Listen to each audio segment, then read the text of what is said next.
Well, the reality is your buyer wants to buy this property, correct? Yeah, because I showed it to him and assumed I was going to get a commission on it. But I mean, if I'd realized there was no commission on it, I wouldn't have shown it to him. Why would you have assumed that an off-market property that was being marketed would include a commission? Did it say it anywhere in any of the advertising?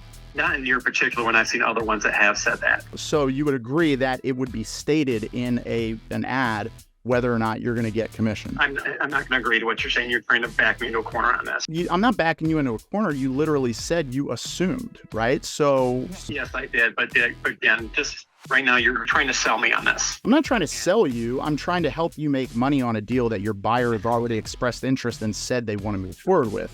So I'm just trying to understand, why is it so hard? What's so hard is that you're saying, oh, I'm trying to help you make money on this deal. You brought a buyer to me so I can make my money on this, but I'm not willing to share any of that money that I'm making. Okay, so basically what I would be doing is, like, it's easier me coming in as a third party. So like the way I would handle it is a little bit different than, the way you handle it, because you're in the email, right? Does the buyer know that it's being assigned? I'm not sure if the agent told him that or not. Text me the agent's number. Let's start there. Now what I'm going to do is I'm going to talk to the agent and be like, hey, help me understand the conversation you had with your buyer. How can I help you? This is Chris. I'm one of Andrew's partners over at Minton Property Solutions. How you doing? Doing great, thanks. Awesome. Is now a bad time for you to chat real quick? I can talk to you for a few minutes. Okay, cool. So Andrew was mentioning a little bit about the transaction that we're running, and there was an email with your broker and had some concerns or something. And I just wanted to kind of clarify and make sure, everybody's on the same page, because I think sometimes there's some misunderstandings of what's going on. So I take it you've never been involved in like a wholesale transaction for one of your flip buyers. Is that correct? Correct. Yeah. I mean, for assignment of contract, I've never done one of these before. Got it. My broker hasn't either, and he's been doing this for years. So. Oh, he's never done one either. No. Got it. Part of his concern is that he's like, well, yeah, of course, part of his concern is that we assume some liability here, but then we're not getting compensated. Yeah, got it. Okay, so especially when I brought the buyer to the house.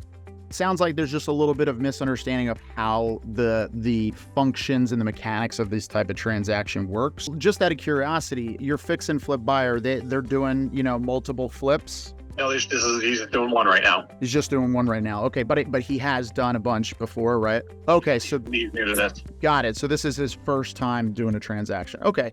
And I want to help you, because this is basically going to help you do a lot more transactions. Typically between my partners and I mean, we've been in the business since 2008, 2009. These types of transactions happen every single day all over the country. We're doing a lot of them. I've seen the term around before, so. Okay, perfect. So basically the perfect analogy would be like if you've ever gone to like a really fancy restaurant where they require you to pay money to reserve your table. Have you ever done that before? No. Okay. So like a really, really high-end restaurant, because they don't want people just like canceling at the last minute, right? They might require you to put like a deposit down to secure. Yeah, I've had that before. Yeah, you gotta give them a credit card in case you back out last minute. Exactly, right? And they keep like $100, right? Or whatever it is, right? So picture and imagine like you and I, we decide we're going to go to this really fancy restaurant, and they say, okay, well, to reserve your table, we need $100 deposit, right? Well, what happens is 3 months goes by, and now like comes the time that you and I are supposed to go out to this restaurant, right? I'm like, oh crap, my wife double booked me this night. I can't actually make it out. So what I do is I go and I say, hey, Andrew, I've got a seat at this really fancy restaurant. It's already booked and reserved with my buddy. How would you like to buy my seat at the table, right? And I go to him and I say, I'll sell you my seat at the table. And in this scenario, I'm going to sell it for $125. So give me $125 and you can go and you can dine at this really nice, extravagant restaurant that takes forever to get a reservation at, right? He's like, okay, cool. He gives me $125. Now, when you go to sit down at this restaurant, Andrew shows up and you're like, wait, where's Chris, right? Effectively, I assigned him my reservation at that restaurant. Does that make sense? To me, it's apples and oranges on that. But I mean, obviously you guys are getting compensated to sell this house. We're not getting compensated to sell the house. Actually, what we're doing, because we're not selling the house, we have an equitable interest in purchasing the house, right? So we're in contract with the seller. So we've agreed with the seller in a contract that we would purchase the property for a specific amount, right? Whatever that amount is, call it $50,000. I don't know, I'm not involved on this particular one, but we have an agreement with them. What we are doing is we are selling our contract, right? And so what typically happens, the fix and flip buyers, because I've worked with a lot of agents doing this, and what happens is the agents that are representing fix and flip buyers, what they're looking for is they're looking to get the relist on the back end, right?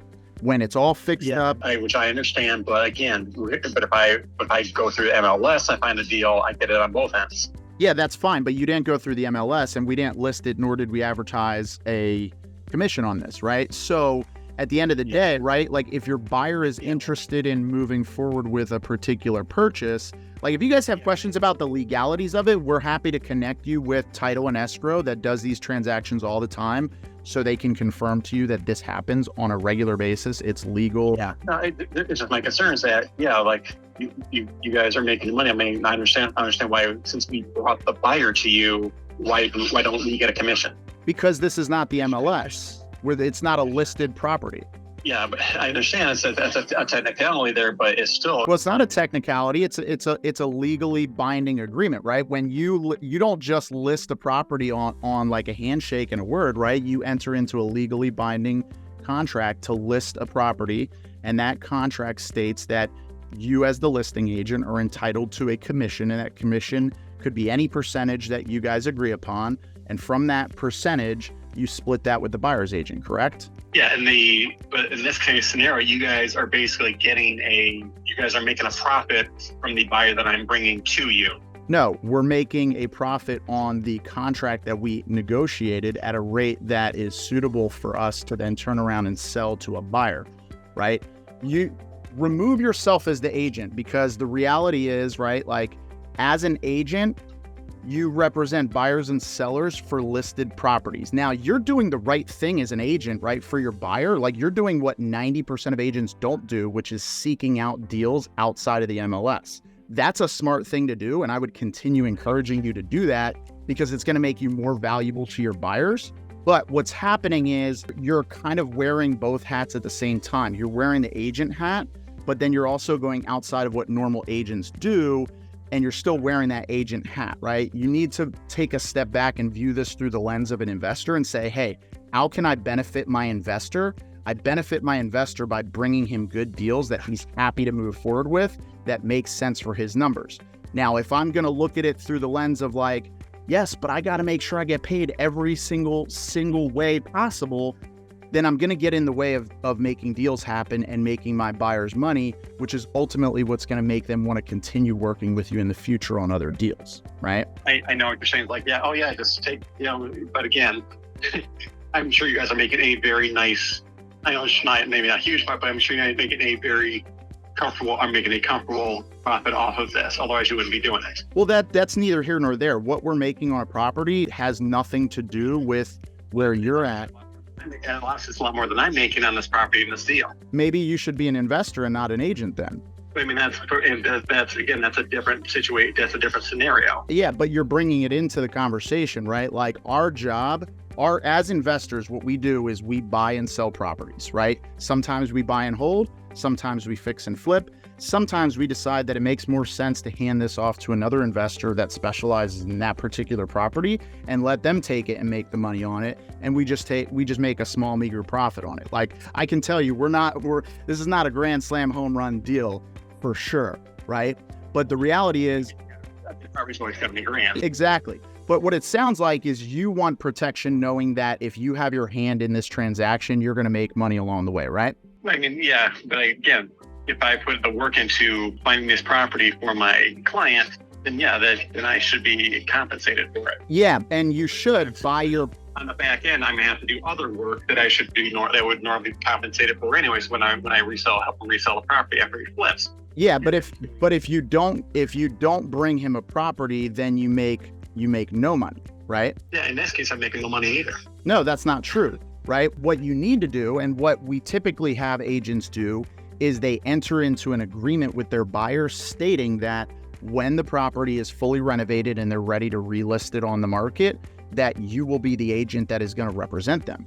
That's where I would start. I would say, hey, look, can you enter into an agreement with me as the listing agent for this property when it's fully renovated? Here's the other benefit for you. You have the opportunity to double end this deal when it's renovated, right? Why? Because you know everything from start to finish about this deal because you were touching it before your buyer even had it. And so now what you get to do is you start doing coming soons and pre-marketing. So all of my top agents, and just so you're aware, we're doing deals in 7 states across the country: Southern California, Michigan, Tennessee, Indiana, the entire state of Florida. We do a lot of transactions. And so the way all of our agents typically work when they're doing deals, when they have a buyer that is going to fix and flip it, they bring it to them, they get the contract that they're going to relist it on the back end, and they already start prepping their buyers that might be interested in a property like that with coming soons. And then it gives you the ability to leverage your buyers list, expand your buyers list further, and then double end it on the back end for a much more sizable commission. But what's happening right now is you're getting in the way of making dollars to try to pick up nickels on the front end of this. I'm getting in the way. Okay. Well, the reality is your buyer wants to buy this property, correct? Yeah, because I showed it to him and assumed I was going to get a commission on it. But I mean, if I'd realized there was no commission on it, I wouldn't have shown it to him. Okay, but so... And he understands that that I'm in this to make money. Of course, which the way you're going to make your money is relisting the property on the back end. Is it our fault? You said that 3 or 4 times in this conversation already. Yeah, and you've said that you want to make commission on this multiple times as well. Is there any, why would you have assumed that an off-market property that was being marketed would include a commission? Did it say it anywhere in any of the advertising? Not in your particular one. I've seen other ones that have said that. So you would agree that it would be stated in an ad whether or not you're going to get commission? I'm not going to agree to what you're saying. You're trying to back me into a corner on this. I'm not backing you into a corner. You literally said you assumed, right? So yes, I did. But again, just right now, you're trying to sell me on this. I'm not trying to sell you. I'm trying to help you make money on a deal that your buyer has already expressed interest and said they want to move forward with. So I'm just trying to understand, why is it so hard? What's so hard is that you're saying, oh, I'm trying to help you make money on this deal. You brought a buyer to me so I can make my money on this, but I'm not willing to share any of that money that I'm making. First off, you have no idea how much we're making, if anything. Second off, that doesn't matter. Third, you are going to make money by representing your buyer. And fourth, if you want to be paid on the front end, that's something you should negotiate with your buyer. If he's willing to pay you a commission, that's fine. But nowhere in any of the advertisements did we advertise that we were going to be paying a buyer's agent commission. When you go on the MLS, it clearly states that a buyer's rep will get paid 2.5%, 3%, or whatever that commission is, right? If that's your only goal, if that's your number one priority is on the front end, when you bring a buyer to a fix and flip property, you want to make sure you're getting commission on the front end. And if not, you're never going to you're never going to bring a buyer to a deal, then you should probably only focus on MLS listings. But the reality is you're going to make a lot more money doing what you're doing right now, because you're going to be benefiting your buyers, bringing them more valuable deals that you're going to ultimately establish relationships with a lot of investors. We do a lot of deals in Michigan, and we can bring a lot of opportunities to your fix and flip buyers, which again, if you're looking at it through the lens of an agent who works with a family that buys one property every dozen or so years, then that's the challenge, right? But as investors, we're doing deals all the freaking time. And so we have opportunities to bring you multiple deals over and over again, and you're going to get the benefit with your buyers to bring them value and relist it on the back end and make a lot more money than you would as a normal agent. 80% of agents make 20% of the money in this industry. The 20% that make the 80% of money are the ones that have started doing what you're doing, which is going outside the MLS and thinking outside the box. But you just have to get over that barrier of I'm not going to always get a commission on the front end. I'm going to make more money on the back end and build relationships with people that are going to do more deals with me. And maybe that's not okay, and maybe we can't work together, and that's fine. But, it sounds like your buyer wants to move forward with this property. So I would, talk with them and see what they're okay with. If they want to throw you a commission on the front end, that's fine. I can tell you, based on the margin on this particular deal, there's no room for us to pay anybody on this. We have marketing expenses that we have to cover. So that's why we're not advertising it with a commission. Yeah, like I said, I'll talk to him, and I'm going to do what's right for him on this. But again, it's just, it's something that I'm not thrilled about, obviously. But again, I'll talk to him, and I'm not going to tell him, no, you need to walk away from this because of this reason or whatever. But it's just like, again, besides the effort I'm putting in here, that again, as I'm seeing it, because I'm seeing you guys are making your commission or whatever term and profit or whatever you want to call it on it. And generally speaking, it's just just not a great.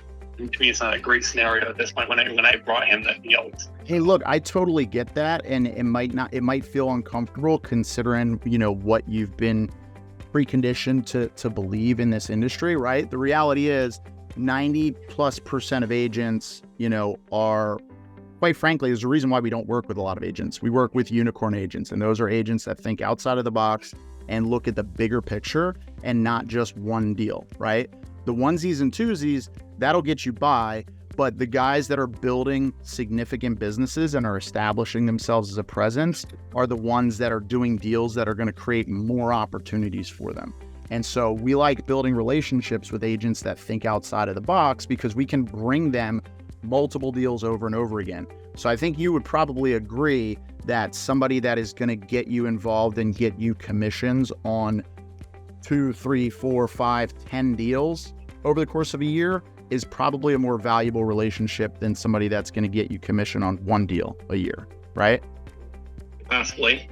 Most likely, right? Like if we're being intellectually honest, like the reality is, getting paid on 10 deals is a lot better than getting paid on one deal. Again, I'm not trying to back you into a corner or anything, but the reality is you're going to make money on this deal. It's just a matter of protecting your interest on the back end, which I totally get.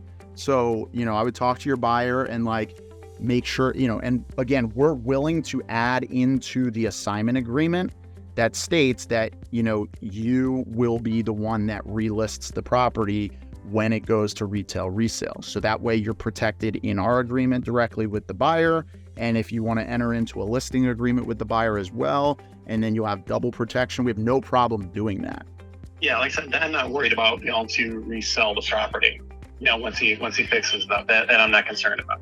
Okay, so then that's where you're going to make your money, right? So it's an investment, right? It's the same thing as paying for continuing education, right? I don't pay for continuing education to walk out of that classroom with a paycheck in my hand. I pay for some of those continuing education classes because I know that in 6 months, 12 months, 18 months, there's going to be something that I got from that education that is going to return me a dollar amount, right? It's going to add value to my business. And so that's the way you have to view these types of transactions.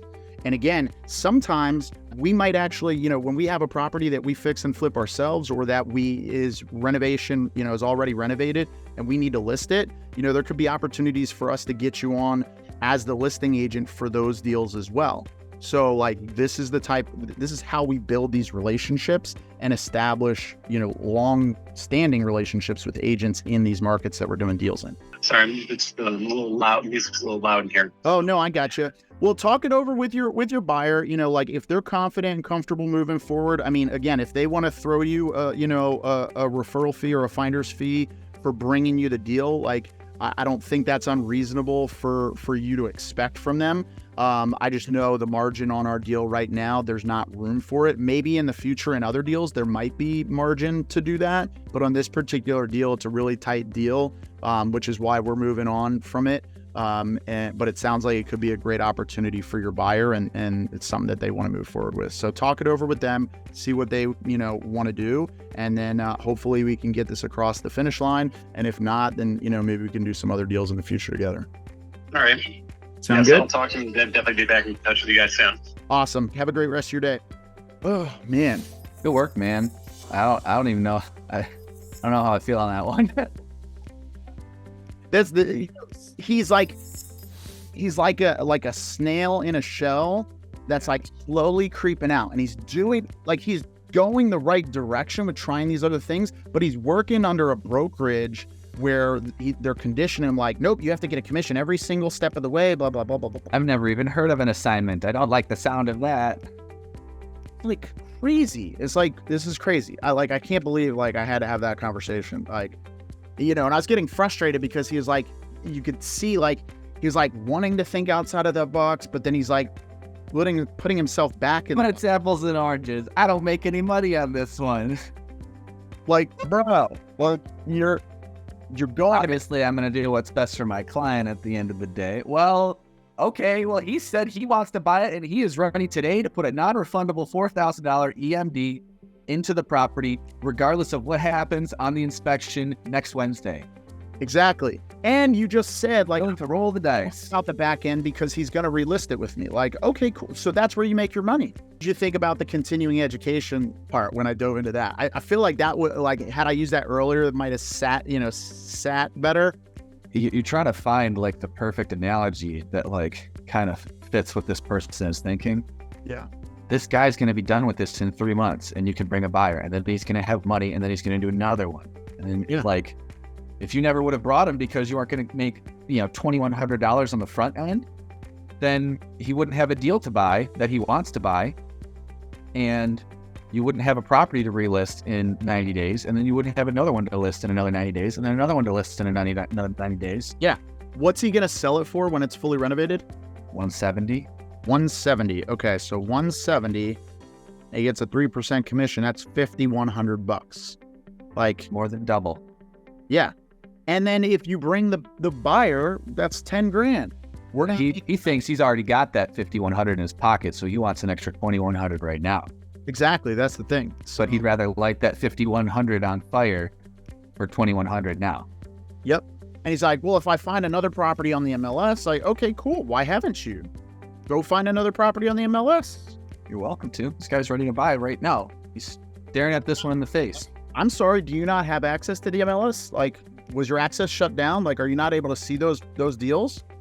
Because my guess is if you were and you could make that, you would, but you haven't. And so here we are with your buyer that wants to buy this deal. Sometimes you got to punch him in the face. Yeah.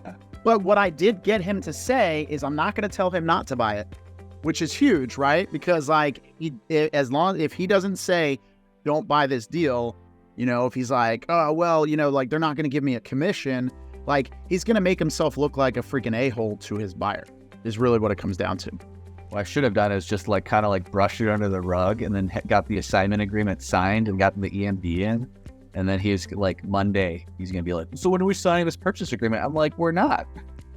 I can't say I fully anticipated that result, but just for the sake of the YouTube channel, why don't you fill us in to what happened? Eviscerating that agent on the phone. Yeah, so, short conversation. He gave me a call back within about a half hour or so. And you can tell he was all business, wasn't happy. He's big on building a rapport this last week. And he's like, hey, I'm going to do what's in the best interest of my clients. So I'm going to send you over that signed assignment agreement and send me the information to get the EMD in. So we lock it up because he's ready to move forward and we'll get that done. And yep, that's it. Yeah, so you could tell he was pretty salty about his, lack of $2,100 commission, but he's gonna benefit even greater in the long run. I think for me, there's an opportunity for a later conversation when he cools down to say, hey, this is great because you're sourcing more deals. You have brokered a deal for me, so you are on my VIP list. So you'll be getting future opportunities from me. This guy's going to do this deal and he's going to get it sold and you're going to sell it for him. And then he's going to have more capital back to him to do another one and do another one and get you to the place where you're looking to go. And, realistically, this is the right move. I know it's a good learning lesson. It's definitely something that you haven't seen before, that you're definitely educated on now going forward. You have an opportunity to, if you're going to work exclusively with a buyer, protect yourself. If you're going to do work for that buyer, know that you're going to receive a commission for your efforts that you're putting in, going out of your way for that person specifically. But, he talked about earlier this week wanting to, eventually start flipping himself and, building passive income and everything like that. So, really just getting him to kind of continuing to focus eyes on the prize of, this is helping you get there. Like you did such a great job reinforcing the positives of what he was doing by going off market and looking for opportunities and things like that, and bringing people to the table that can help expand the pie for him personally. Yeah, exactly. I would say, like when you do get back on with him, like I would coach him like, hey, moving forward, like what you should do with your buyers, like is on the front end say, hey, look, like if I find you an on-market property, I'm typically gonna get some sort of commission. Like, are you fine with paying, but off-market opportunities, I generally don't get a commission on those. So are you willing to throw me a finder's fee if I bring you a deal, and then get the relist as well, right? Like you set the tone, right? The reality is it's the same way. It's funny because I have a lot of other investors that ask me like, oh, how do you get a 35%, referral fee from agents? Like I never, like, they don't give me that. I'm like, well, it's because you're asking, not telling. Like I don't ask them what they're willing to split with me because they're going to split as little as possible, right? I tell them how we work with agents. This is how it is. I'm not asking for permission. I'm not asking you for like, hey, would you like to collaborate with me on what you think is a reasonable amount? Because guaranteed that reasonable amount is going to be lower than what I'm looking for. So it's all about framing, right? And it's the same thing when you're talking to sellers, where you're talking to agents, and in this scenario, right? And we did that in this call too, right? We framed it as like, hey, look, we do deals in 7 different states all over the country, right? And the way we typically work with our agents, that bring buyers to deals is we make sure that they're going to get the relist with their buyer, right? That's how they get paid, right? But they see the bigger picture because there's more value in it for them because, and we didn't even talk about the fact that like, we talked about, okay, yeah, you're going to get the sell side commission when you list it. You could get the buy side on that if you bring a buyer. We also didn't talk about the fact that like, you're going to get to run open houses, which means you're going to have buyers coming in that are unrepresented. So you can represent them on that deal. And if that deal doesn't work for them, you can now represent them as the buyer's agent for other deals around that. Yeah. Right. So there's plenty of opportunities for you to make money in this transaction. On the front end, commission out of my side is not the way you do it. Right. So, and notice like I didn't get into like how much we were making. I'm like, it's neither here nor there whether what we're making. Like, right. Yeah. Like, cool. I made 20,000, but it cost me $100,000 over a year to get that lead. Exactly. Like you have no idea what it takes to, so what I would do is when you finish the transaction, there's a couple things you could do, right? Depends on his attitude and like, but I would say my first, like as soon as the transaction closes, I would immediately call him and congratulate him. Like, hey man, good job, man. Like, I know we had, we got off to the wrong foot, but we got this over the finish line. I appreciate working with you. I appreciate you putting in the time, energy, and effort to make sure that everything was in alignment, and like having the conversation, right? Because quite frankly, like your peers who all suck at what they do, like they would have just ghosted, like a situation like this, and you stuck it out, like, and like we got this over the finish line, so we're all making some money here, right? So congratulations, like good work, and build them up. Like, man, I appreciate you. Like you're good at what you do. You're looking out for your client. You're going outside of the box. Like that's going to make you a lot of money in this industry, and I would love to help you make more money. And let's make some more money together. And then you could do one of a couple things, right? Either just leave it the way it is for the transaction. You could be like, by the way, I put in instructions for escrow to throw you, a couple $100. Or you could, or if you want to be like, if you want to anchor to the story, you'd be like, hey, I got you a $250 gift card at this really swanky restaurant that requires a deposit to, you know what I mean? Like, Great. like subtle little jab, but that'll reinforce the whole situation, right? Like, cause like the story, He threw that out the window. He's like, apples and oranges doesn't apply at all. I'm like, but it's, It is. Yeah, it's very appropriate. You know, once you kind of like get back onto like rapport side and you're talking, you communicate with him more, I'd be asking him like, hey, how long you been at this brokerage? Right? Like, and I would be trying to get him to move brokerages because that broker is not going to do him any freaking good. Like 20 years in the industry and has never done an assignment. Like that dude is going nowhere fast. I think I get it because we know realtors. Many realtors stay in their lane and they do their stuff and they never see the inside of investment. Yep. It's all retail buyers and sellers. And his brokerage is based out of Birmingham, which is the affluent area of Metro Detroit. So he deals in 6-figure transactions or 7-figure transactions all day long, when 95% of the area is not. So it's something like that he would never see because it doesn't operate in that space. Yep, exactly. So exactly. Yeah, I think there's a good opportunity, you know, like it's, yeah, he just needed to be like brought down to reality, you know, and like learn something and, you know, he'll fall more in line on the next one. yeah, it's a terrible analogy, but it's like a bad dog. Sometimes you got to give him a little zap. yeah, I mean, it's true. Yeah, exactly. You know, I mean, it's just like children. You know, the funny thing is like, if you don't discipline your children, they just become like wild animals, you know? And like, so, you know, not that this guy is my child by any means, right? Like, and that's not the point. Yeah. It's more like you're putting the bumpers up, you know? No buyer commission. Yeah. Sit back in the lane. Yep. You got it. You're moving in the right direction. You're looking off market. Yep. And notice it was in no uncertain terms. Like there was never like an inkling that this was even open for discussion. It's like, no, that's how we do things, right? Because I promise you leave a little door open and they're going to be like, okay, well, how much could you give me? Could you give me a referral fee? Could you give me something? Like it just convolutes the whole process. It's just easier to just be like, hey, firm no, this is a brick wall reinforced with freaking rebar, you know, that's got 10 other walls behind it and a moat. Like you're not getting over this.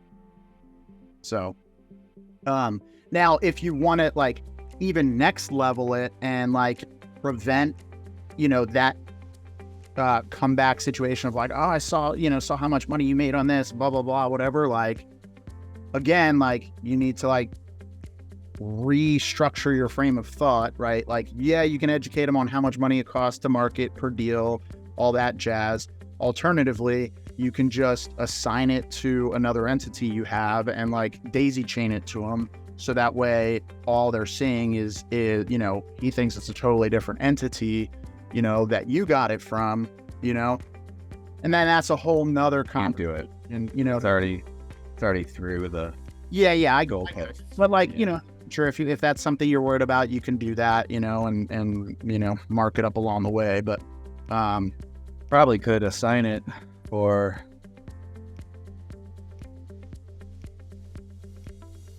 the contract price to another LLC, then assign it back to myself for a higher dollar amount. So Mitten Property Solutions to XYZ Solutions for 50, and then XYZ to Mitten for 65. there you go. XYZ to Yeah. and Mitten to this guy for 70. Yeah. So But it's more work. I mean, the reality is you shouldn't have to do that. After, once the deal's done, after the fact, you can just like explain to them, you know, and have that conversation. It's like, hey, bud, look, you know, like you're just one guy, right? You want one commission. Like I have a whole team. And overhead, marketing costs, like all these things. Like I'm not like that 20 grand's not going in my pocket. I'll be lucky if I end up with 4 or 5 grand. a couple. Yeah. And that's before taxes. Right. All right, dude. Well, good work on that. Glad I helped you out. And so for anybody who's watching, what's the value in working with the team at REI Made Easy? Save your deals. So guys, so anybody who's looking to sign up for the mastermind, click the link below. You know, a couple of the things that you get with this is you get closing support, you get underwriting support, you get dispo support. So, you know, we have a lot of people bringing us deals, but mastermind students are the ones who get, you know, top priority. So when they need help, we just jump on a Zoom right away, hop on calls with them, and, you know, take it down. And sometimes we have to take agents down a peg to make it happen, but it works. You know, I wouldn't recommend doing it all the time. And, you know, but some of the time it's what you got to do. So, Yeah. And the key thing is, you know, Andrew didn't have any other buyers on this. So like, it'd be very easy in that scenario to be like, oh my God, I can't ruffle the feathers. It's like, Right. those scenarios, you have to hold posture even more because you're more likely to not. And like, I was divorced to the situation. So if it fell apart, I'm not losing anything, right? Not that I want it to fall apart for Andrew, but the reality is it puts me in a better frame of mind to be able to have that conversation, you know? So. Yeah, we got done with the call and I called my leads manager and I'm like, man, I don't know how it's going to go. She's like, well, what's worst case scenario? I'm like, well, they just back out. We have no deal and no buyers and we let it go. She's like, oh, that would suck. And I'm like, yeah, it would. But, you know, realistically, I think we can come to something if they're really like 100% dead set on a commission. We can probably make it work to save the deal. Yeah. You know, but it's, you know, taking 10% off of what we're expected to make. And, you know, we work for months to find an opportunity like that. Exactly. So, yep, you got to hold every dollar you can. Awesome, man. Well, Great stuff. Appreciate you, brother. Feel free to reach out anytime you got any other situations like that. Thanks. Catch you later. All right, peace.